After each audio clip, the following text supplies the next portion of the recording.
مجھے فون پر ایک نوجوان سے محبت ہو گئی۔ مجھے معلوم تھا کہ ہماری شادی پر کوئی راضی نہ ہوگا۔ اس نے مجھے گھر سے بھاگ کر نکاح کرنے کو کہا۔ میں گھر سے بھاگ کر اس کی گاڑی میں بیٹھ گئی۔ جب میں نے اس کی طرف دیکھا تو یہ دیکھ کر میرے ہوش اڑ گئے کہ وہ تو میں 2 سال کی تھی جب میری والدہ کا انتقال ہو گیا۔ والد صاحب نے دوسری شادی کر لی اور مجھے سوتیلی ماں کی گود میں دے دیا۔ شروع میں تو وہ مجھ سے پیار کرتی تھیں، مگر جب ان کی اپنی گود بھری ہوئی تو ان کی توجہ مجھ پر کم ہوتی گئی۔ 3 سال میں ان کے 2 اور بچے ہو گئے اور مجھے گھر میں بالکل نظر انداز کر دیا گیا۔ میں سارا دن بھاگ بھاگ کر چھوٹے بہن بھائیوں کے کام کرتی اور ان کو سنبھالتی، کیونکہ مجھے بھی اپنے ان بہن بھائیوں سے محبت تھی۔ جب میں 10 سال کی ہوئی تو ایک اور صدمہ مجھ پر ٹوٹ پڑا کہ میرے والد صاحب کا اچانک ہارٹ فیل سے انتقال ہو گیا۔ میں تو بھری دنیا میں جیسے تنہا رہ گئی۔ مجھے گھر میں جو ان کی حمایت حاصل تھی وہ بھی ختم ہو گئی۔ پہلے مجھے یہ سہارا تھا کہ میری ماں سگی نہ سہی میرا باپ تو ہے، مگر اب وہ سہارا بھی ختم ہو گیا۔ اب سوتیلی ماں جب چاہے مجھے گھر سے نکال سکتی تھی، مگر نہ جانے کیوں انہوں نے ایسا نہ کیا۔ شاید کہ وہ مجھ مفت کی نوکرانی کو ہاتھ سے نہیں جانے دینا چاہتی تھی۔ میں سارا دن گھر میں کام کرتی اور ماں آرام سے بستر پر لیٹی رہتی۔ اگر مجھ سے کوئی غلطی ہو جاتی تو خوب باتیں سناتی۔ خالہ یاسمین سے مجھے ماں کی خوشبو آتی تھی۔ تبھی جب مجھے کوئی دکھ ملتا میں ان کو یاد کرتی۔ ایک روز خالہ مجھ سے ملنے آئیں تو سوتیلی ماں اپنے بچوں سمیت میکے گئی ہوئی تھی اور میں گھر میں اکیلی تھی۔ خالہ کو دروازے سے دیکھتے ہی میں ان سے لپٹ کر خوب روئی۔ ان کے آگے ہاتھ جوڑے کہ خدارا مجھے اپنے ساتھ لے جاؤ، مجھ میں اب مزید ظلم سہنے کی تاب نہیں ہے۔ خالہ بھی مجھے دیکھ کر رونے لگیں۔ شام کو ماں آ گئیں۔ خالہ نے ان سے میرے ساتھ ایسے سلوک کا شکوہ کیا اور پھر ان سے مجھے ساتھ لے جانے کی بات کی۔ وہ بولیں، بے شک لے جاؤ، مجھے کوئی اعتراض نہیں۔ میں تو مرحوم شوہر کی اولاد سمجھ کر پال رہی تھی، ورنہ اس کی ذمہ داری مجھ پر فرض تو نہیں ہے۔ مگر تم جو مجھے باتیں سنا رہی ہو کہ میں اس کے ساتھ اچھا سلوک نہیں کرتی، تو پھر لے جاؤ اسے اپنے ساتھ ہی۔ مگر تم کو یہ لکھ کر دینا ہوگا کہ نوشین اپنی خوشی سے تمہارے ساتھ جا رہی ہے۔ میں اسے اس گھر سے نہیں نکال رہی، اور یہ بھی کہ اس کو باپ کی جائیداد سے کوئی حصہ نہ ملے گا۔ میرا سوتیلا بھائی قادر جو پاس ہی بیٹھا تھا، اس نے کہا، ہاں خالہ، ماں ٹھیک کہتی ہے، یہ پھر ابو کی جائیداد سے کوئی حصہ نہیں لے گی۔ خالہ نے کہا، میں اس کو ہر شرط پر لے جاؤں گی۔ لاؤ کاغذ اور پین، جو کہتے ہو لکھ ہی دیتی ہوں۔ اگلی صبح بھائی کچھ کاغذات بنوا کر لے آیا۔ میں نے ان پر سائن کر دیے، یوں انہوں نے مجھے خالہ کے حوالے کر دیا۔ جب خالہ مجھے اپنے ساتھ لائیں، میں ان دنوں 19-20 برس کی تھی۔ خالہ مجھے اپنے ساتھ اپنے گھر لے آئیں۔ بات وہی ہوئی جس کا خالہ کو ڈر تھا۔ مجھے دیکھتے ہی خالو نے ماتھے پر تیوری چڑھا لی اور بیوی سے بولے، تم اس کو کیوں ساتھ لے آئی ہو، جبکہ اس کی ذمہ داری اٹھانے والے اس کے بھائی موجود ہیں؟ خالہ نے آگے سے کہا، تم جانتے ہو کہ اس کی ماں سوتیلی ہے۔ ماں سوتیلی ہے تو کیا ہوا؟ بھائی نے تو اس کو در بدر نہیں ہونے دیا ہے نا؟ خالہ نے پھر آگے سے کہا، جو بھی ہے میاں جی، ہیں تو وہ سوتیلی بھائی ہی نا۔ ان ظالموں نے میری معصوم بھانجی کو نوکرانی بنا کر رکھا ہوا ہے۔ خالو نے بہت بیزاری سے کہا، یاسمین بیگم، میں پرائی جوان اولاد کو اپنے گھر میں نہیں رکھ سکتا۔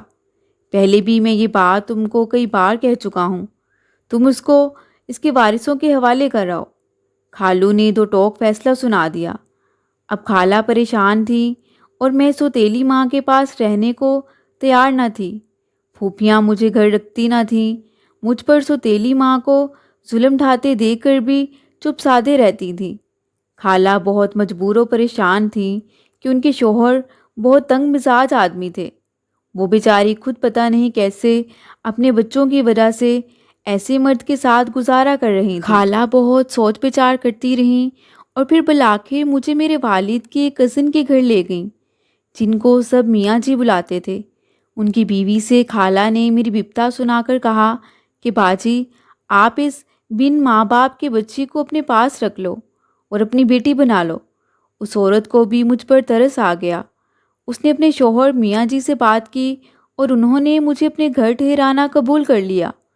یہ بہت شریف، دیندار اور معزز لوگ تھے۔ انہوں نے یتیم جان کر مجھے بیٹی بنا کر اپنے گھر رکھنا منظور کیا تھا۔ وہ مجھے واقعی ایک بیٹی جیسا پیار کرتے اور میری ہر ضرورت پوری کرتے۔ مجھے اب یہاں کسی چیز کی ضرورت نہ رہی تھی۔ اس گھر میں مجھے ایسا پیار ملا کہ میں سارے دکھ بھول گئی۔ میاں جی کی بیوی بہت خدا ترس خاتون تھی۔ میں ان کو ماں جی کہتی۔ وہ مجھ کو بہت اچھا رکھتی مگر میری نگرانی بھی کرتی تھی۔ شاید کہ وہ مجھے جانچنا پرکھنا چاہتی تھیں۔ میاں جی کے 2 بیٹے تھے، بیٹی کوئی نہ تھی، سو میری صورت میں میاں جی کو ایک بیٹی اور ان کے بیٹوں کو بہن مل گئی تھی۔ ان کے بیٹے مجھ سے بہت ادب سے پیش آتے اور مجھے بہن کہہ کر پکارتے۔ میں بھی ان کو بھائیوں جیسا ہی سمجھتی تھی۔ وقت بہت اچھا گزر رہا تھا۔ بمشکل 6 ماہ گزرے ہوں گے کہ ایک دن جب کہ میاں جی اور ان کی بیگم کسی رشتہ دار کی فوتگی میں گئے ہوئے تھے، فون کی گھنٹی بجی تو میں نے فون اٹھا لیا، حالانکہ ان کے یہاں لڑکیوں کو بالکل فون اٹھانے کی اجازت نہیں تھی۔ اس گھر کا یہ دستور تھا کہ مرد جب گھر میں موجود ہوتے تب عورتیں فون نہیں اٹھاتی تھیں۔ البتہ جب مرد موجود نہ ہوتے تو ماں جی ہی فون سنتی تھیں۔ میری آواز پہلی بار اس فون سے کسی باہر کے شخص نے سنی تھی۔ میں نے بولا، ہیلو، جی کون؟ سامنے سے کسی نے پوچھا تھا۔ فواد گھر میں ہیں؟ جی نہیں، وہ گھر میں موجود نہیں ہیں، میں نے جواب دیا۔ فواد میاں جی کے بڑے بیٹے کا نام تھا۔ میں نے فون رکھ دیا اور اخبار کھول کر بیٹھ گئی۔ تھوڑی دیر بعد پھر سے گھنٹی بجی۔ میں نے دوبارہ فون اٹھایا۔ سامنے سے پہلی والی آواز والے شخص نے ہی وہی سوال دوبارہ کیا تھا، فواد صاحب گھر پر ہیں؟ مجھے کچھ غصہ آیا کہ ابھی تو میں نے اسے بتایا تھا، بتا تو دیا ہے کہ نہیں ہے، پھر دوبارہ فون کیوں کیا ہے؟ میں نے سخت لہجے میں کہا۔ اس شخص نے التجائیہ انداز میں کہا، معاف کر دیں، صرف اتنا بتا دیں آپ کون ہیں؟ میں نے تنک کر کہا، میں ان کی ملازمہ ہوں۔ یہ کہہ کر میں نے فون بند کر دیا۔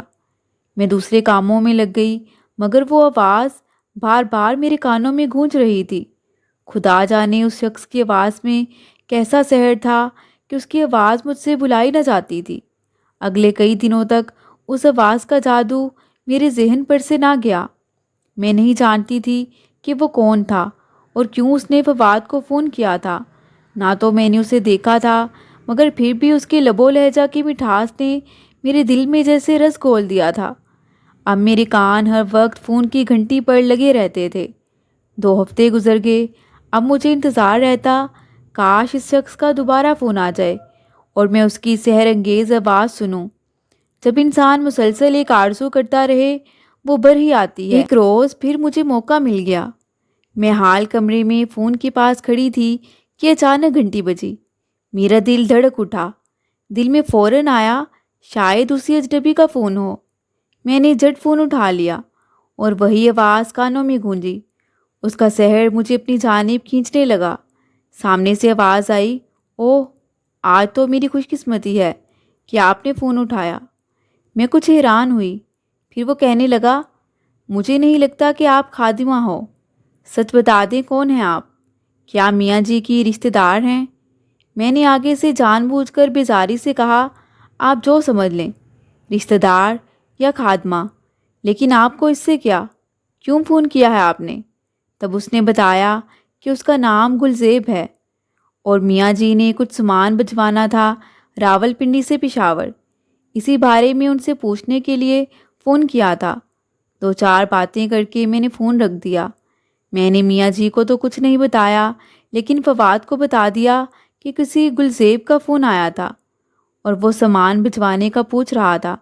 اس نے کہا، اچھا، ہاں، دکان کا کچھ سامان اس کے ٹرک سے پشاور بھجوایا تھا، اسی کے بارے میں پوچھنا ہوگا، میں فون کر لوں گا اسے۔ مجھے تو جیسے گلزیب کی آواز کے سحر نے جکڑ لیا تھا۔ اس آواز کے ساتھ ذہن نے ایک انجانا رشتہ قائم کر دیا۔ میں اب اس آواز کو بار بار سننا چاہتی تھی۔ اب یہ ہونے لگا جب لالا جی فون پر کسی سے بات کرتے میں کان لگا لیتی اور ان کی باتیں سنتی۔ لالا میں فواد کو کہا کرتی تھی۔ ایک دن میں نے سنا لالا فواد فون پر کہہ رہے تھے، گلزیب میرے سامان میں کراکری بھی ہے، احتیاط سے ڈبے اتروا لینا، یہ سامان کوہاٹ سے لاہور مارکیٹ جانا ہے۔ ان کی باتوں سے پتہ چلا کہ گلزیب کا ٹرک ہے جو سامان برداری کا کام کرتا ہے۔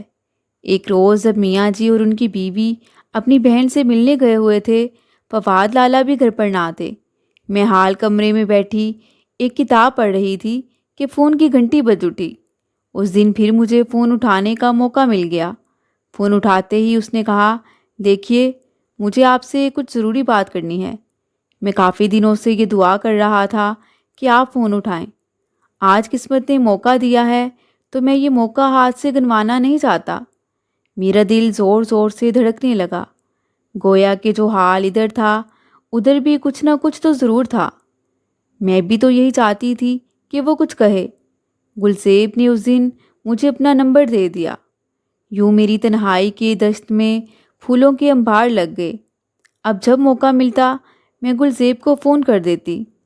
میں نے ابھی تک اسے یہ نہیں بتایا تھا کہ میں میاں جی کے گھر پہ رہتی ہوں اور انہوں نے مجھے بیٹی بنایا ہوا ہے۔ وہ مجھے واقعی میاں جی کی خادمہ ہی سمجھنے لگا۔ اب ہم اکثر بات چیت کر لیتے۔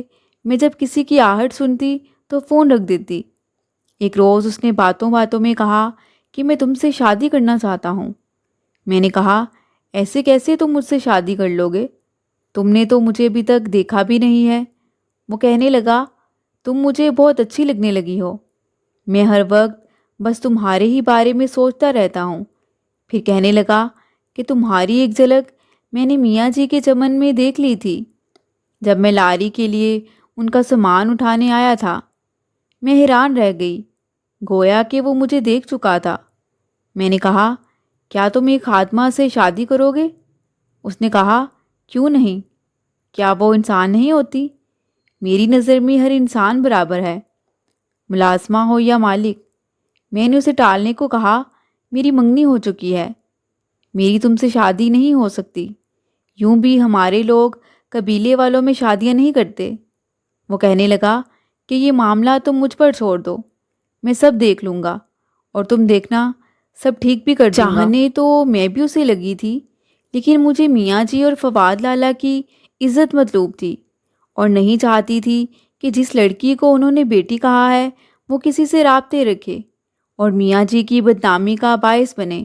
میں نے کہا، گلزیب اب میں تم سے فون پر بھی بات نہیں کروں گی، ورنہ یہ راز کھل جائے گا تو میاں جی کو بھی صدمہ ہوگا جو مجھے ہر وقت بیٹی بیٹی کہہ کر پکارتے ہیں۔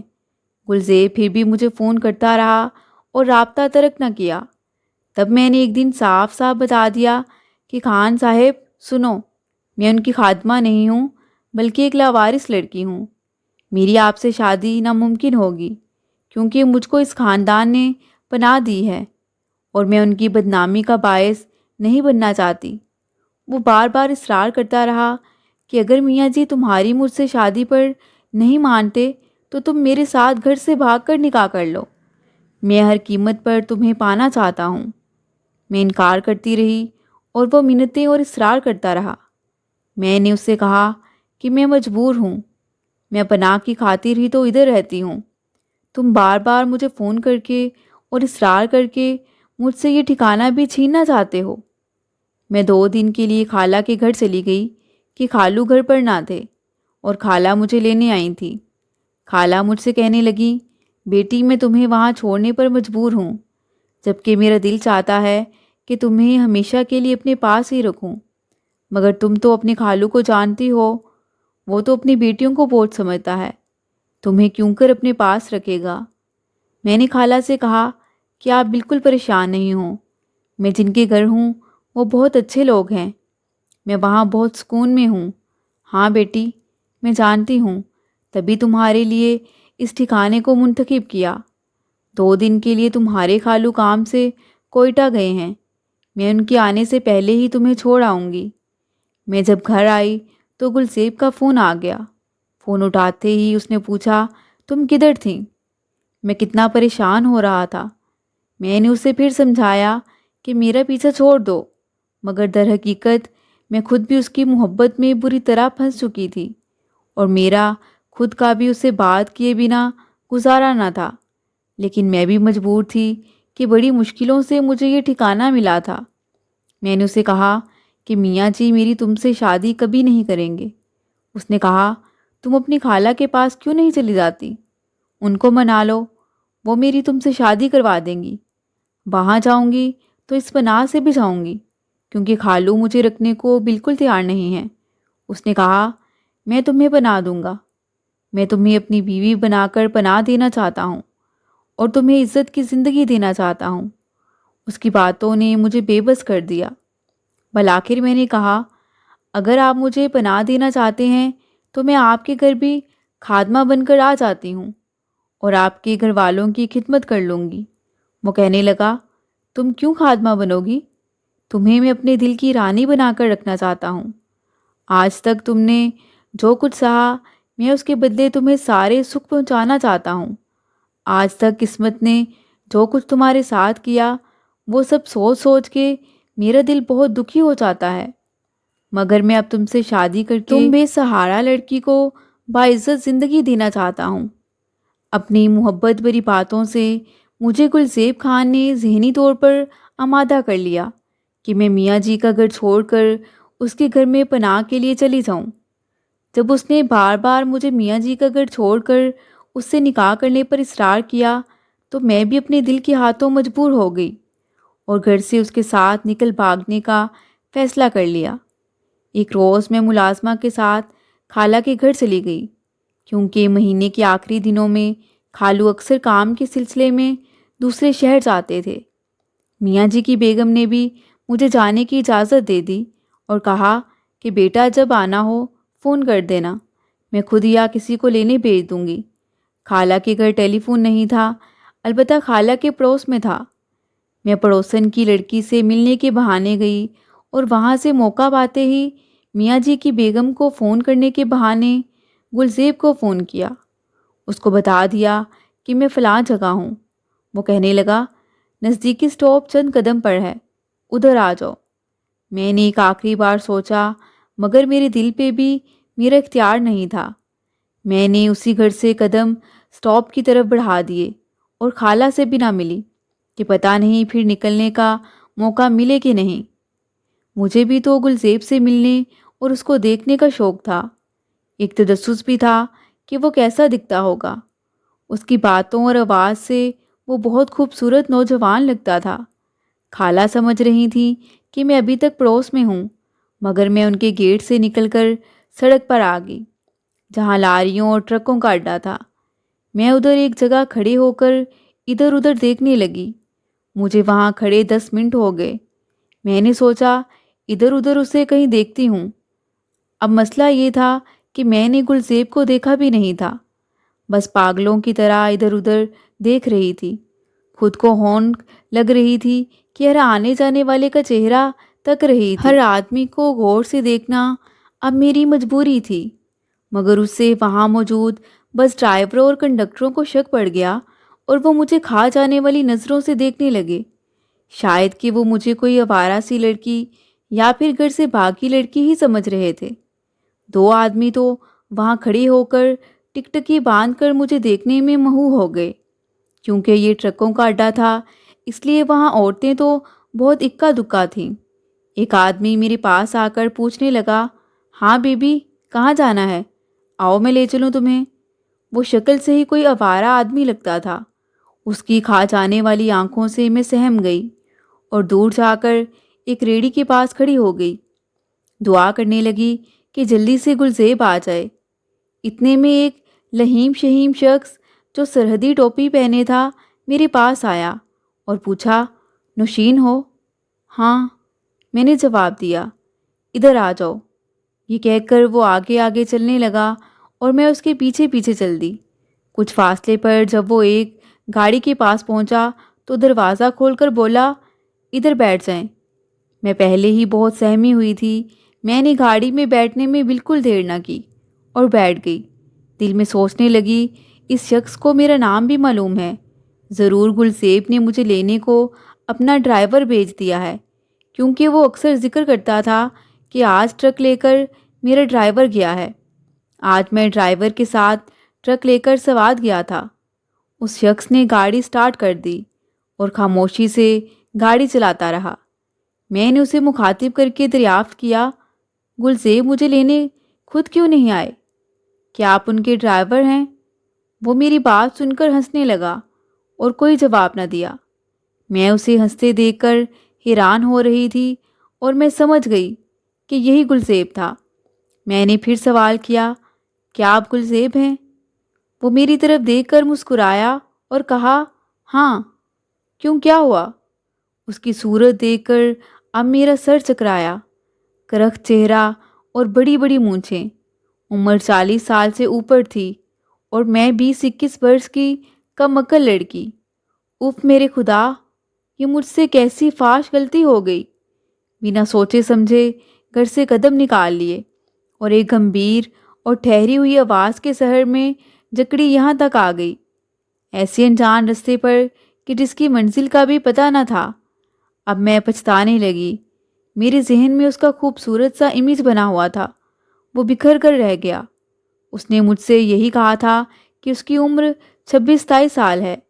میری سوچوں کے عکس میں وہ 26-27 سال کا بالکل اپنی دلکش آواز جیسا ہی دلکش اور خوبرو سا نوجوان تھا، مگر یہ وہ کیا نکلا؟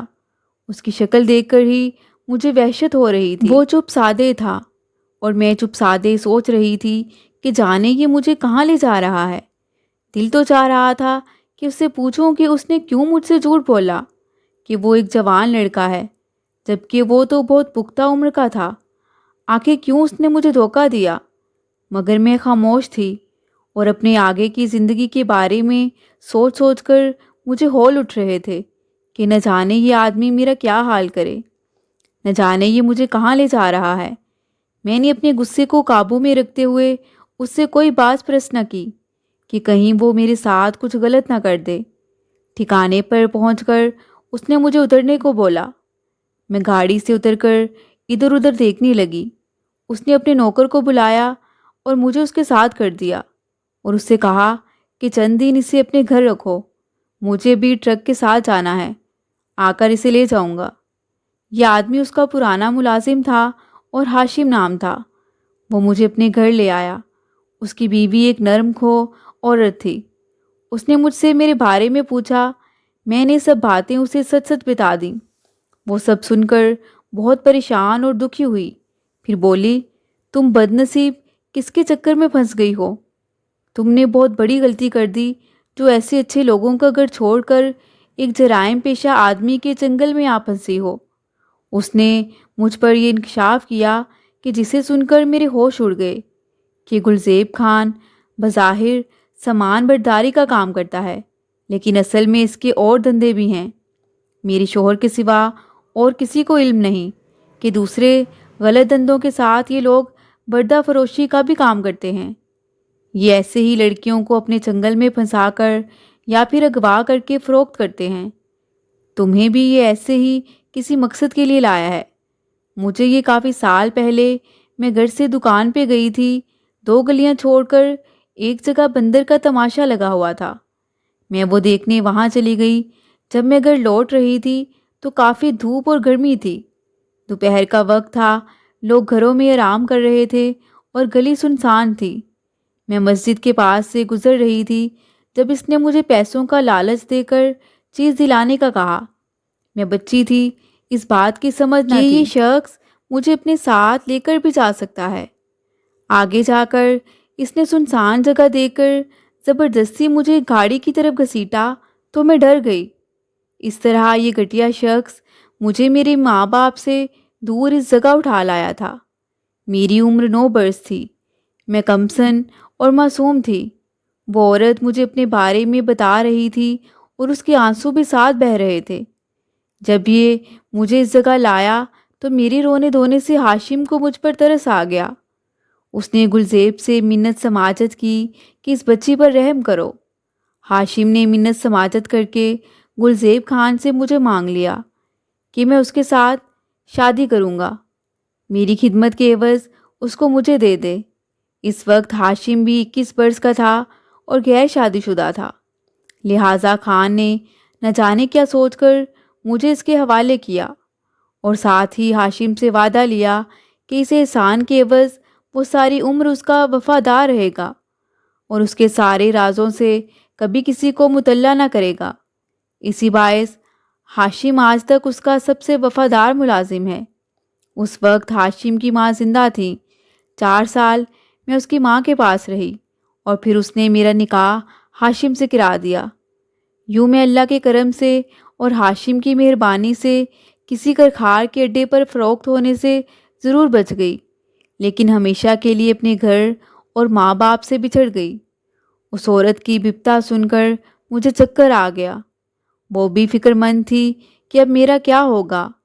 اس عورت نے بتایا کہ ہاشم نے اس کا بہت خیال رکھا، وہ اس سے بہت محبت کرتا ہے، اس لیے وہ اب اپنی زندگی سے مطمئن ہے، لیکن پھر بھی سکون نہیں کہ ماں باپ کی یاد ہر دم تڑپاتی ہے۔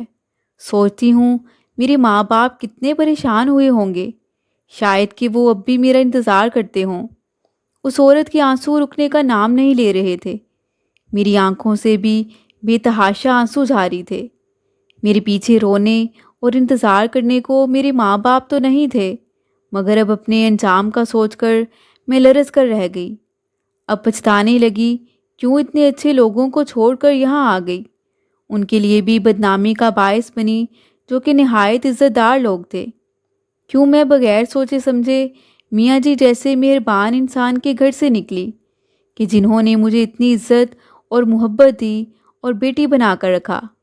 اب اگر قسمت مجھ پر مہربان ہو کر مجھے یہاں سے آزاد کروا بھی دیتی ہے تو واپس لوٹ کر کیسے جا سکتی تھی، کیونکہ میں تو ان کی محبت اور شفقت کی بے قدری کر کے بھاگ آئی تھی۔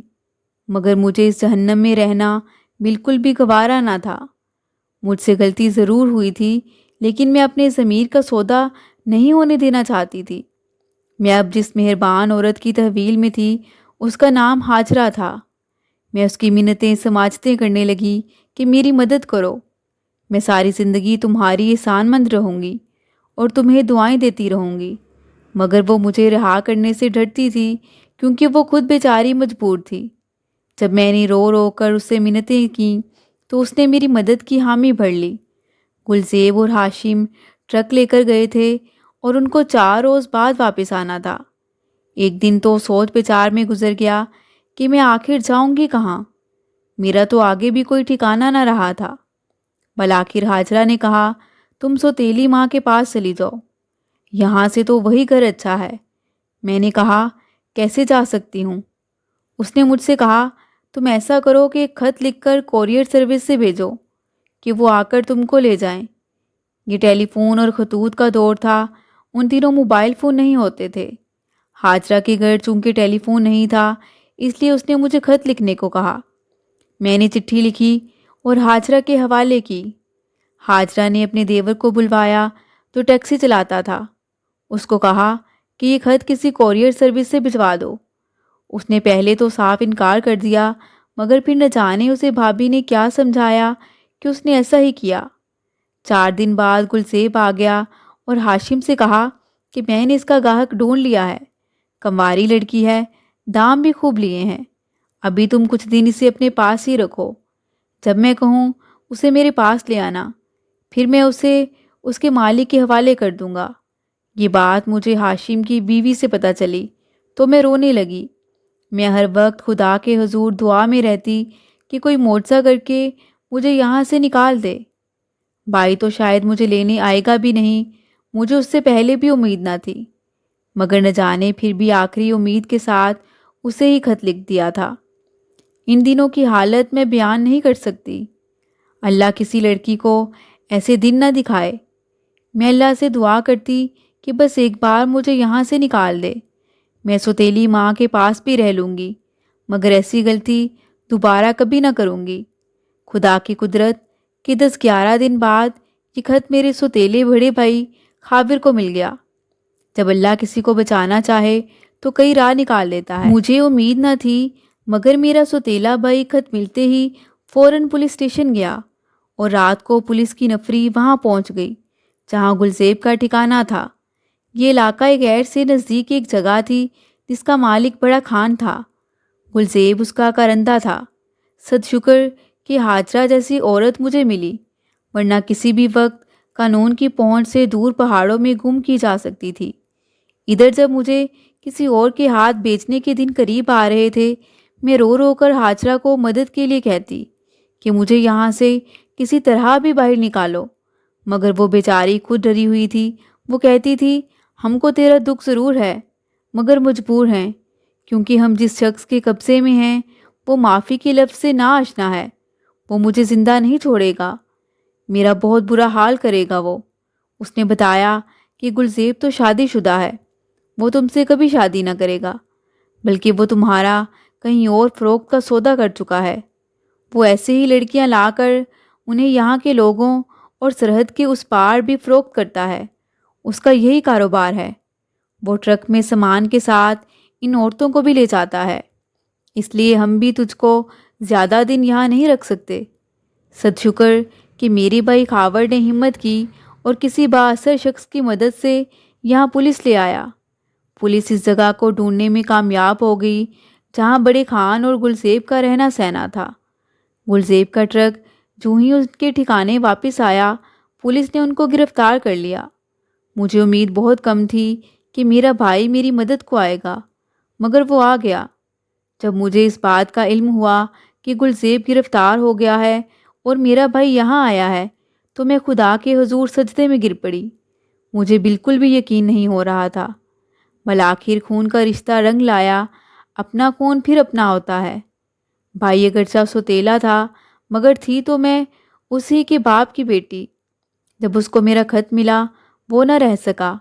میرے دونوں پھوپھا بھی اس کے ساتھ آئے تھے۔ انہی کا کوئی جاننے والا پولیس میں بڑا افسر تھا، تبھی وہ مجھ تک رسائی حاصل کر پائے۔ بھائی مجھے گھر لے آیا۔ سوتیلی ماں نے پہلے مجھے سخت ملامت تو کی، مگر وہ بھی آخر عورت تھی اور ماں تھی، میری نہ سہی کسی اور کی سہی، مگر ممتا کے جذبات سے آشنا تھی۔ اسے احساس تھا کہ اس کے بچوں کا تو باپ ہی نہیں، اس کا تو نہ باپ ہے اور نہ ماں۔ اس کو اس کی غلطیوں کا احساس کچھ اس کے بچوں نے بھی دلایا تھا۔ اب مجھے سمجھ آ چکی تھی کہ سوتیلے رشتے بھی اگر عزت کے پاسبان ہوں تو ان کے لیے دکھ جھیل لینے ہی میں عافیت ہے۔ باپ کے مرنے کے بعد بھی سوتیلی ماں نے مجھے گھر سے تو نہیں نکالا تھا۔ جب زمانے کی ٹھوکر لگی تب جانا کہ زمانے کی ٹھوکروں سے سوتیلی ماں کی کڑوی باتیں اچھی ہیں، مگر ندانی میں بابل کی دہلیز پار کرنے میں تباہی ہی ہے، عافیت بالکل نہیں۔ مگر مجھے رہ رہ کر ہاجرہ کا خیال ضرور آتا تھا کہ نہ جانے وہ کس حال میں ہے۔ میں اسے بہت دعائیں دیتی ہوں اور جب تک زندہ ہوں اس کے لیے دعا گو رہوں گی۔ میری جیسی پتہ نہیں کتنی لڑکیاں ادھر ایسے درندہ صفت لوگوں کا نشانہ بنی تھیں جن کو شاید ان کے اپنے سگے رشتے بھی نہ بچا پائے تھے، مگر یہ سچ ہے کہ جب اللہ کسی کو بچانا چاہے تو اس کے لیے سوتیلے رشتوں میں بھی، کہ جہاں مجھے بالکل امید نہ تھی، اسے بچانے کے لیے خون کی کشش پیدا کر دیتا ہے۔ میری سب بہنوں سے التجا ہے کہ وہ میری طرح کسی غیر پر بھروسہ کر کے اور اس مصنوعی عشق و محبت کے دھوکے میں میری جیسی غلطی بالکل نہ کریں۔ وہ میری زندگی کی کہانی سے سبق حاصل کریں، کیونکہ ضروری نہیں کہ ہر ایک کی قسمت بھی میری طرح اچھی ہو اور وہ اس جہنم سے نجات پالے۔ اللہ تعالیٰ سب بہنوں کو صراط مستقیم پر چلنے کی توفیق دے اور ان کی عزت کی حفاظت کرے۔ مزید دلچسپ سچی کہانیوں کے لیے چینل کو سبسکرائب کریں۔